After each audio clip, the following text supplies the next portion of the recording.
રામ રામ ને સીતારામ મિત્રો. આજે પીલા અને પાન કાપવાનું ચાલુ કર્યું છે.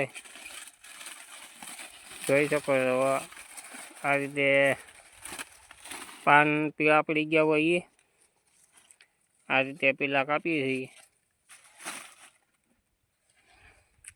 આમ પાળા પર અત્યારે રાખી દઈએ. અત્યારે હાથથી 8 હાર્યું કાપી છે. જેમાં મેનેજર કાપે છે પાન.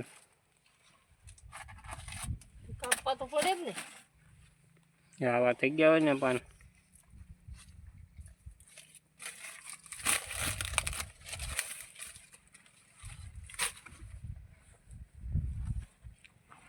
સીતારામ. સીતારામ. પિલાનું કામકાજ આક્યું આજ. પીલાનું કામકાજ હાલે. હા. હાલો કરે રાખો ગાય ગા. બાકા રીકી બોલાવે રાખો હાલો. બાકાજીકી તો બોલાવવાની જ હોય ને. હા બાકાજીકી બોલાવે રાખી હાલો.